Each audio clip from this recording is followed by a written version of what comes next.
តាំង x ជាតម្លៃទី1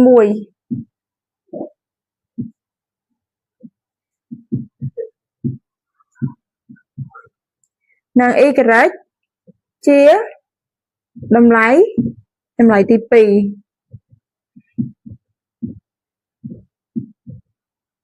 ស្ដីអ្នកទាំងអស់គ្នាតើវល់មកកាន់លំហាត់ថ្មីរបស់យើងចំពោះលំហាត់លើកនេះគឺខុសប្លែកពីរាល់ដងទៀតហើយដោយសារលំហាត់រាល់ដងរបស់យើងហ្នឹងគឺមានឲ្យអញ្ញត្តិមកយើងហើយឲ្យយើងទៅស្វែងរកអញ្ញត្តិនីមួយៗតែលំហាត់លើកនេះគឺគេគ្រាន់តែឲ្យប្រាប់យើងថាផលបូករបស់វានឹងស្មើប៉ុណ្ណាហើយផលដកស្មើប៉ុណ្ណាបន្តមកទៀតគឺគេឲ្យយើងទៅរកតម្លៃទាំងពីរប៉ុន្តែយើងអត់ដឹងទេថាតម្លៃទាំងពីរហ្នឹងគឺជាតម្លៃអីគេអញ្ចឹងមុននឹងឈានទៅដល់ការដោះស្រាយលំហាត់គឺយើងត្រូវតាំងវាសិនដោយសារយើងអត់ដឹងថាគេឲ្យរកតម្លៃអីផងអញ្ចឹងយើងត្រូវតាំងវាមកដូចនេះយើងដាក់ចម្លើយសិនមកចម្លើយ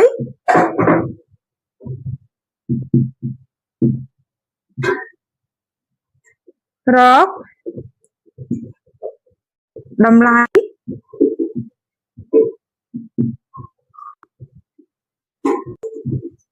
តម្លៃទាំងពីរចំពោះតម្លៃទាំងពីររបស់យើងហ្នឹងគឺយើងអត់ដឹងទេអញ្ចឹងយើងតាំងមកតាំង x ជាតម្លៃទី1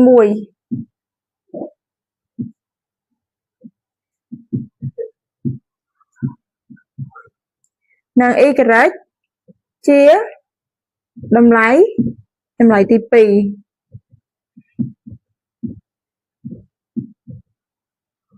បន្តមកទៀតគឺយើងមកមើលប្រធានរបស់យើងនេះគេប្រាប់ថាផលបូករបស់វានឹងគឺស្មើ35ចំណែកផលដកគឺស្មើនឹង9អញ្ចឹងយើងដាក់មក x បូក y ស្មើ35 x ដក y ស្មើ9យើងដាក់សមីការទី1សមីការទី2អញ្ចឹងចំពោះប្រមាណវិធីដែលយើងត្រូវធ្វើនោះគឺគុណបំបត្តិទៀតហើយចំពោះការគុណបំបត្តិហ្នឹងគឺយើងត្រូវបំបត្តិអញ្ញត្តិមួយដើម្បីទៅស្វែងរកអញ្ញត្តិមួយទៀតពេលដែលយើងស្វែងរកអញ្ញត្តិមួយនឹងឃើញហើយទើបយើងទៅស្វែងរកអញ្ញត្តិដែលយើងបានបំបត្តិចោលហ្នឹងតោះអញ្ចឹង x បូក y ស្មើ35 x ដក y ស្មើ9អញ្ចឹងយើងគួរតែបំបត្តិអញ្ញត្តិ y ទៅដោយសារអញ្ញត្តិ y របស់យើងគឺអង្គទី1មានសញ្ញាបូកនិងអង្គទី2មានសញ្ញាដកគឺសញ្ញាទាំងពីររបស់វានឹងគឺផ្ទុយគ្នាអញ្ចឹងយើងបំបត្តិអញ្ញត្តិហ្នឹងមកដាក់មក x បូក x នេះគឺបាន 2x y នេះគឺអស់ហើយណាស្មើ35បូក9គឺបាន44បន្តមកទៀតគឺយើងទាញរកតម្លៃ x មកនាំឲ្យ x ស្មើ44ចែក2ស្មើ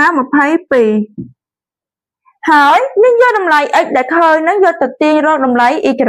យើងចង់យកវាទៅជួននៅក្នុងសមីការណាក៏បានដែរក៏ឃើញដូចគ្នាដែរតែយើងគួរតែជួននៅក្នុងសមីការទី1មកដោយសារសមីការទី1របស់យើងហ្នឹងអញ្ញត្តិ y គឺមានសញ្ញាបូកយើងអត់មានពិបាកក្នុងការដូរសញ្ញាអីឡើងចុះទៀតទេអញ្ចឹងយើងដាក់មក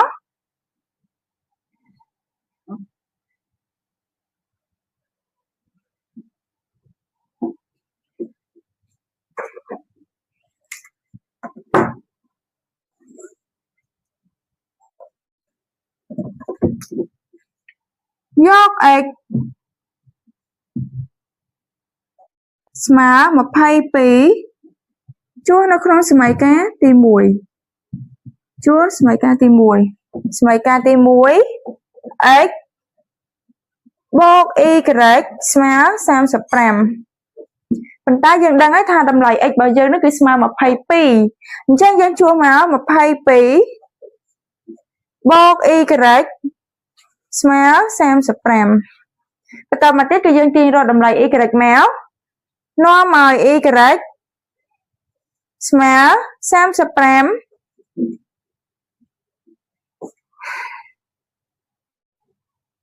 ដក22ស្មើ13អញ្ចឹង y របស់យើងហ្នឹងគឺមានតម្លៃ13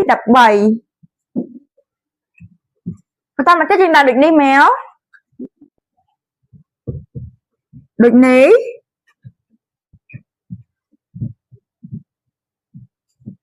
x ស្មើ22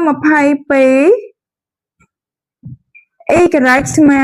13 ដែលគេចង់ឲ្យយើងស្វែងរកនេះចម្លើយនៃតម្លៃទាំងពីរហ្នឹងណាតម្លៃទាំងពីររបស់យើងហ្នឹងគឺយើងតាំងអាញាត់ x និង y អញ្ចឹង x y របស់យើងហ្នឹងគឺស្មើប៉ុណ្ណឹងចំពោះពេលដែលយើងធ្វើមកដល់ចំណុចនេះហើយគឺលំហាត់របស់យើងក៏ចាប់តែប៉ុណ្ណឹងដូចគ្នា